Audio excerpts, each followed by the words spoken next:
ناظرین و سامعین السلام علیکم ورحمۃ اللہ وبرکاتہ۔ اس رمضان میں ہم نے ہر پارے کا خلاصہ بیان کرنے کا جو سلسلہ شروع کیا ہوا ہے، اس حوالے سے آج 14واں روزہ ہے اور ہم 14ویں پارے کی اہم باتیں آپ کی خدمت میں عرض کریں گے۔ اس میں ایک بڑا عنوان جو ہے وہ یہ ہے کہ اللہ تعالیٰ نے ہمیں وہ نعمتیں گنوائی ہیں جو اس نے ہمیں عطا کی ہیں تاکہ ہم اس کی عطا پیداری اور فرمانبرداری کا حق ادا کر سکیں اور ان نعمتوں کا شکر ادا کر سکیں۔ سب سے پہلی جو چیز ذکر کی ہے وہ سورہ الحجر کی آیت نمبر 87 ہے، جس میں سبع مثانی کا ذکر ہے۔ سبع مثانی سے مراد وہ 7 آیتیں ہیں جو ہم سورہ الفاتحہ میں پڑھتے ہیں۔ تو یہ بہت اہم مضامین ہیں، اس میں توحید بھی ہے، اس میں آخرت بھی ہے، اور اس میں ہماری طرف سے اللہ کی اطاعت اور عبادت کا وعدہ بھی ہے۔ تو یہ ایک جامع صورت ہے جس میں قرآن مجید کے مضامین کا خلاصہ آ گیا ہے۔ تو اسی لیے اللہ کے نبی صلی اللہ علیہ وسلم نے فرمایا کہ ہمیں ہر نماز میں نہیں، ہر رکعت میں سورہ فاتحہ پڑھنی ہے، اور اس کے بغیر نماز نہیں ہوتی۔ پھر اللہ تعالیٰ نے فرمایا کہ ہم نے تمہارے لیے جانور پیدا کیے ہیں جن سے تم بہت سے کام لیتے ہو، جیسے ان کا گوشت کھاتے ہو، ان پر سواری کرتے ہو، اور ان سے ان کے مثلاً بھیڑوں کی اون سے گرمی حاصل کرتے ہو، ان سے سویٹر بنا کر اور گرم خیس اور چادریں بنا کر۔ پھر اللہ تعالیٰ نے فرمایا کہ ہم نے تمہارے لیے سمندر بنائے ہیں جن سے تم گوشت بھی حاصل کرتے ہو، تازہ مچھلی کا گوشت، اور ہیرے بھی جو کہ ہمیں سمندر سے نکلتے ہیں۔ پھر اللہ تعالیٰ نے فرمایا کہ ہم نے تمہارے لیے مویشی بنائے ہیں اور مویشی پیدا کیے ہیں، اور نباتات پیدا کیے ہیں ہر طرح سے، جس میں سے تم فرمایا کہ کھجوریں ہیں اور انگور ہے جس سے تم شکر اور چینی بناتے ہو، اور دوسری اللہ کی نعمتیں جو ہیں وہ حاصل کرتے ہو۔ اسی طرح اللہ تعالیٰ نے فرمایا کہ ہم نے تمہیں شہد مہیا کیا ہے۔ اچھا، اب یہ جو شہد ہے، اللہ تعالیٰ نے فرمایا کہ اس میں تمہارے لیے شفا ہے۔ شہد بہت اچھی چیز ہے، اور اس میں ایک اور پہلو بھی اعجاز کا ہے، اور وہ یہ ہے کہ یہ جو شہد کی مکھی ہوتی ہے، یہ ایک فیملی کی طرح رہتی ہیں، اور ان کے ہاں باقاعدہ کام کی تقسیم ہوتی ہے، اور وہ ایک بڑی منظم زندگی بسر کرتی ہیں، جس میں ہمارے لیے سبق ہے۔ اسی طریقے سے اللہ تعالیٰ نے بتایا کہ ہم نے تمہیں یہ سکھایا ہے کہ تم گھر بناؤ۔ اب گھر بنانے سے یہ ہوتا ہے کہ گھر سے آدمی سکون حاصل کرتا ہے، طمانینت حاصل کرتا ہے۔ مرد جو ہے وہ سارا دن محنت مشقت کا کام کرتا ہے، اور رات کو آ کے سکون سے گھر میں سوتا ہے، اور اس میں گھر کے ایسے افراد ہوتے ہیں جو اس کے لیے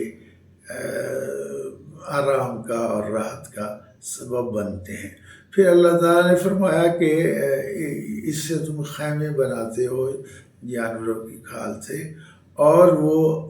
وزن میں ہلکے ہوتے ہیں، لہذا تم انہیں سفر میں ساتھ لے جاتے ہو، اور ان کو جہاں چاہو خیمہ گاڑ دیتے ہو، جہاں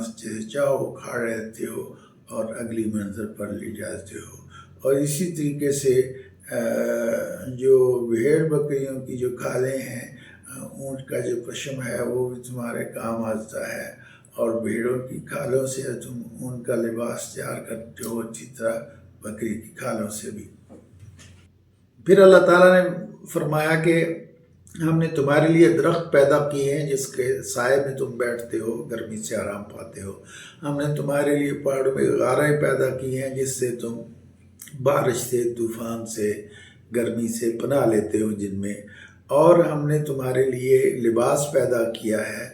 جس سے کہ تم گرمی سردی سے بچتے ہو، اور وہ تمہارے لیے زینت بھی ہے۔ اور فرمایا کہ تم اس طریقے سے زریں بناتے ہو جو کہ تمہارے جنگ میں کام آتی ہیں۔ تو یہ ساری نعمتیں گن کے اللہ تعالیٰ نے فرمایا کہ ہم نے تمہیں اتنی نعمتیں دی ہیں کہ تم انہیں گن بھی نہیں سکتے،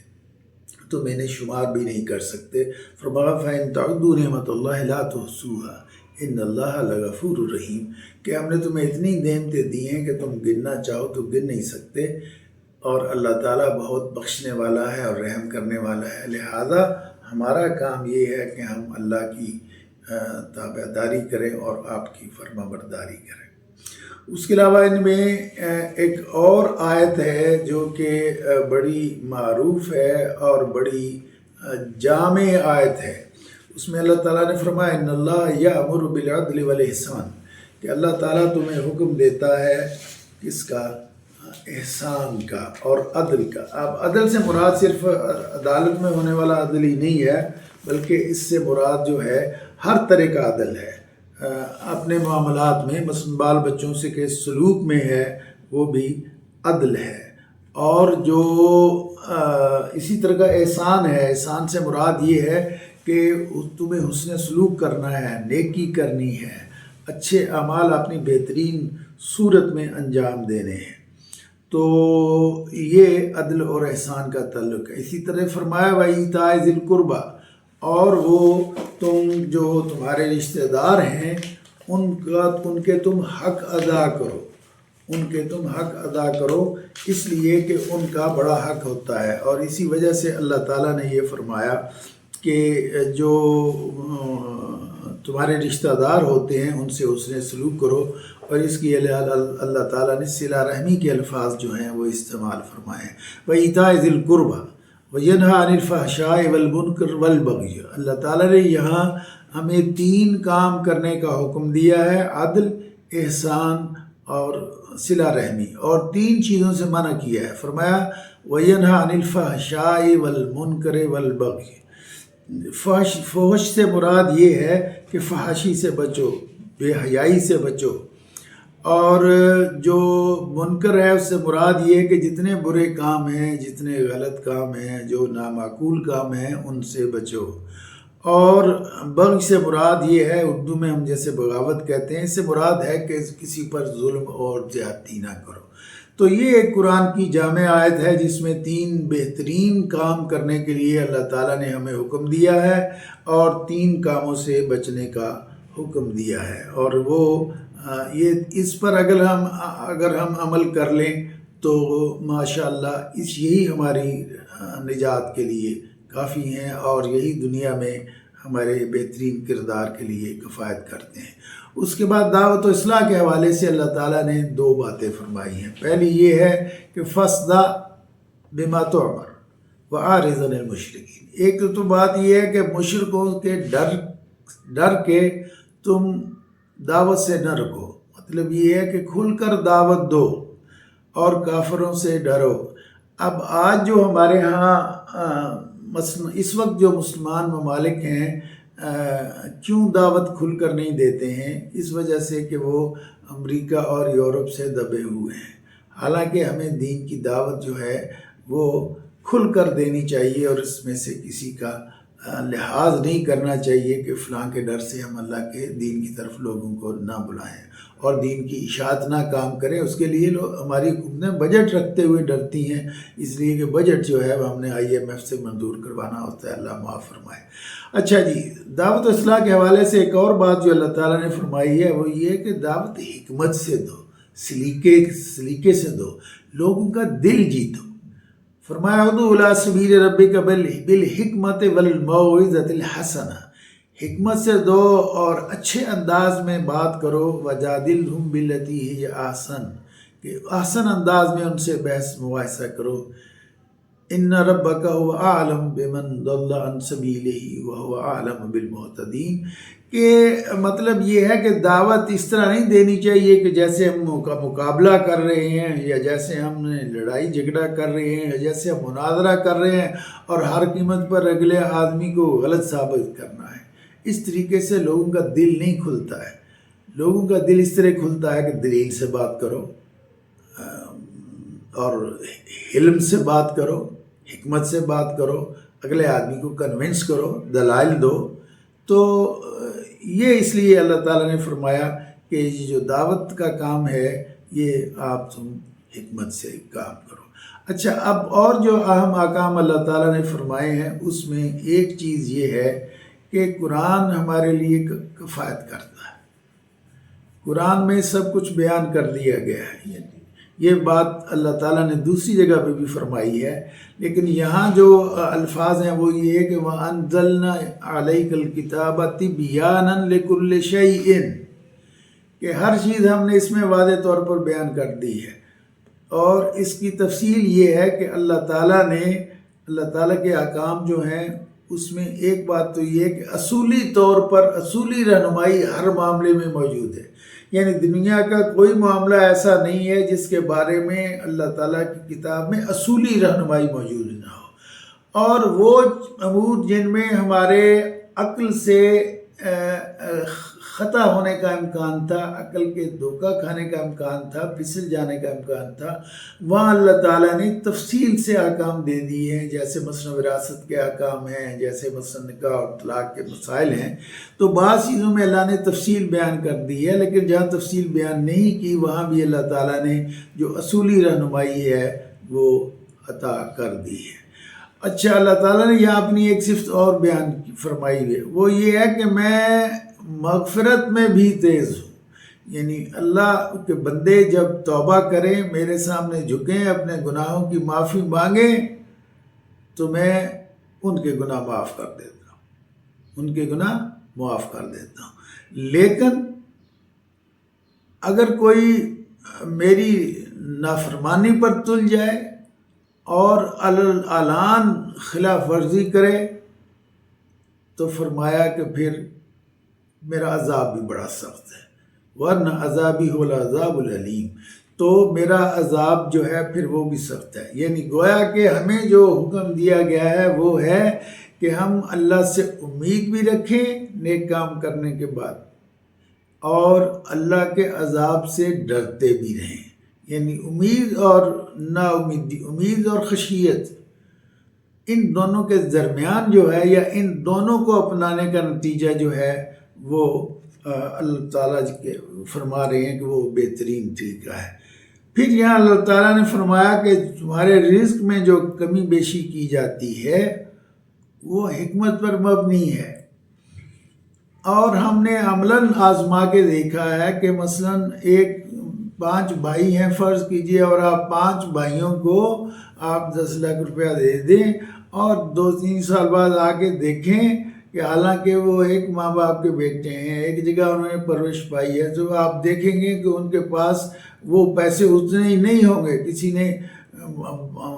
تجارت کی، کامیاب ہوا، بڑھا لیے، کسی سے گم ہو گئے، کوئی تجارت میں فیل ہو گیا، کسی نے، تو مطلب یہ ہے کہ جو اللہ تعالیٰ کی جو رزق دینے، اچھا مثلا آپ دیکھیے کہ یہ جو 1917 میں باشویک جو کمیونزم کا انقلاب آیا تھا روس میں، جنہوں نے یہ کہا تھا کہ ہم بنیادی جو رزق ہے، بنیادی ضروریات، ان کو پورا کرنا اسٹیٹ کا کام ہے۔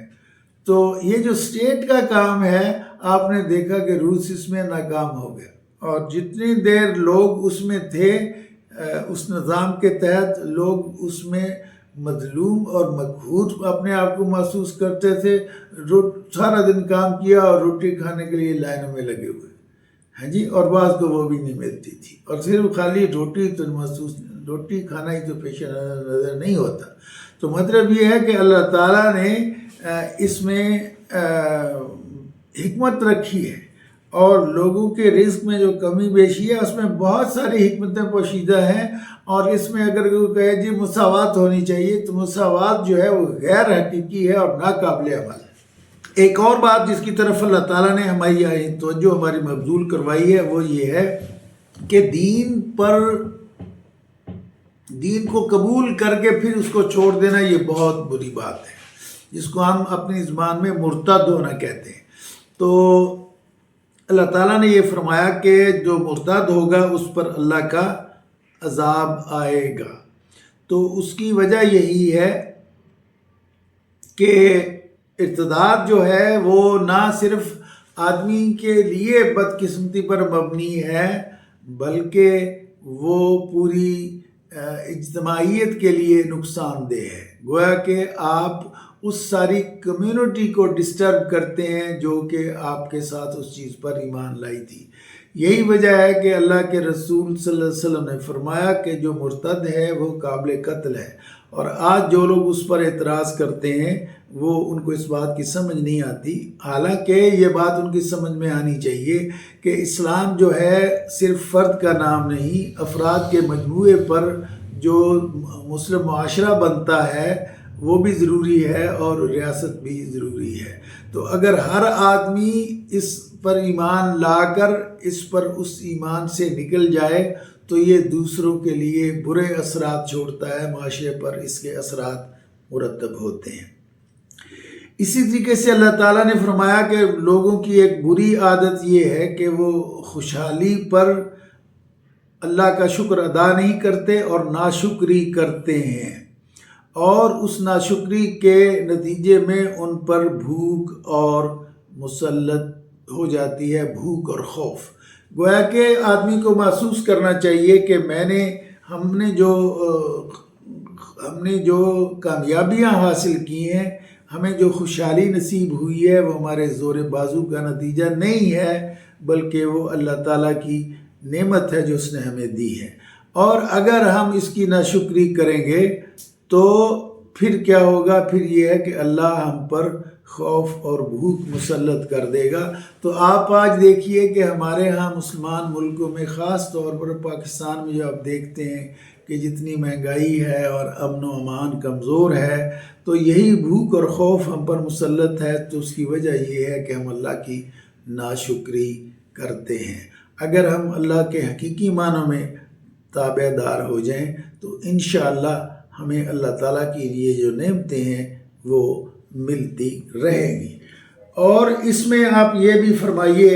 کہ اللہ تعالیٰ جو ہے وہ ان نعمتوں کے دینے کے بعد ہمیں یہ فرماتے ہیں کہ سورہ ہجر میں گویا کہ 4 باتیں من جملہ ان باتوں کے جو میں نے آپ کے سامنے عرض کی ہیں کہ ایک یہ ہے کہ کفار جو ہیں وہ آخرت میں یہ دعا کریں گے کہ آخرت میں جب کفار مسلمانوں کو مزے میں اور خود کو عذاب میں دیکھیں گے تو تمنا کریں گے کہ کاش وہ بھی مسلمان ہو جاتے۔ یعنی جہنمی جو ہیں جب وہ دیکھیں گے کہ مسلمان راحت میں ہیں، جنت کی نعمتوں میں ہیں اور ہم آگ میں ہیں، تو ان کو خیال ہوگا کہ کاش ہم دنیا میں ہم نے بھی اللہ کی اطاعت کا راستہ اختیار کیا ہوتا۔ اور اس میں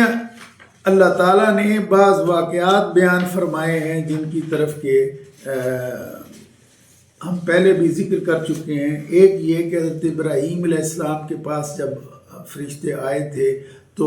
آپ نے ان کی اچھی خدمت کی، بچھڑا جو تھا وہ بھون کے لائے، لیکن جب انہوں نے دیکھا کہ وہ کھانے کی طرف ان کے ہاتھ نہیں بڑھتے تو وہ ڈر گئے، وہی کیا بات ہے۔ اور آدمی بھی نئے ان کے لیے مطلب جانے پہچانے آدمی بھی نہیں تھے، تو اور پھر جب وہ اہلیہ ان کی کھانا رکھنے کے لیے آئیں تو انہوں نے ان کو بشارت دی بیٹے کی، اور جب کہ دونوں میاں بیوی بوڑھے تھے تو ان کو تعجب ہوا کہ ہمیں اس عمر میں اللہ تعالیٰ اولاد دے گا۔ بعض روایات میں آتا ہے، ہماری ادھر اسرائیلیات میں سے ہے کہ حضرت ابراہیم علیہ السلام کی عمر اس وقت بعض لوگ کہتے ہیں کہ 120 سال تھی اور اہلیہ کی 90 سال تھی۔ اب سوال یہ ہے کہ اتنی عمر میں ظاہر ہے کہ عام طور پر ہمارے ہاں تو والد اتنا حاصل نہیں ہوتا، لیکن جب دی تو حضرت ابراہیم کی اہلیہ اس سے متعجب ہوئیں کہ میں اتنی بوڑھی ہو گئی ہوں تو اب ہمیں اللہ تعالیٰ بیٹا دے گا۔ تو فرشتوں نے کہا کہ بھئی اللہ تعالیٰ کے لیے کیا بات محال ہے، اللہ جو چاہتے ہیں وہ کرتے ہیں، لہذا آپ مایوس نہ ہوں اور اللہ تعالیٰ آپ کو بیٹا عطا فرمائے گا۔ اور یہ وہاں ایک اور تبصرہ بھی اللہ نے فرمایا کہ اللہ کی رحمت سے مایوس صرف گمراہ ہوتے ہیں۔ اس کا مطلب یہ ہے کہ ہمارا جو کام ہے وہ یہ ہے کہ ہم مسلمان جو ہیں کسی وقت بھی اللہ کی رحمت سے مایوس نہ ہوں۔ اور دوسرا یہ ہے کہ جب فرشتے حضرت لوط کے پاس پہنچے تو انہوں نے ان کو کہا کہ اپنے گھر والوں کو لے کر رات کے وقت اس بستی سے نکل جائیں، کیونکہ صبح اس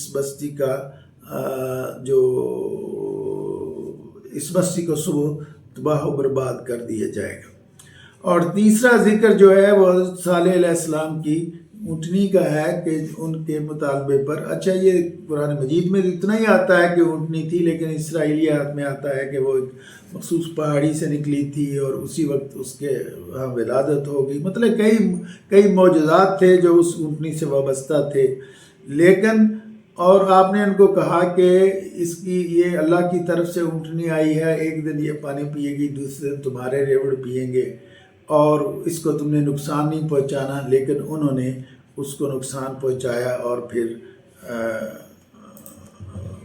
عذاب کے مستحق ٹھہرے۔ اسی طریقے سے اس میں توحید اور رسالت کی بحث آئی ہے جو کہ ہم نے اس سے پہلے بیان کی گئی ہے، اور جامع آیت جو ہے وہ بھی حضرت آپ کے سامنے بیان کر دی گئی ہے۔ اللہ تعالیٰ سے دعا ہے کہ وہ ہمیں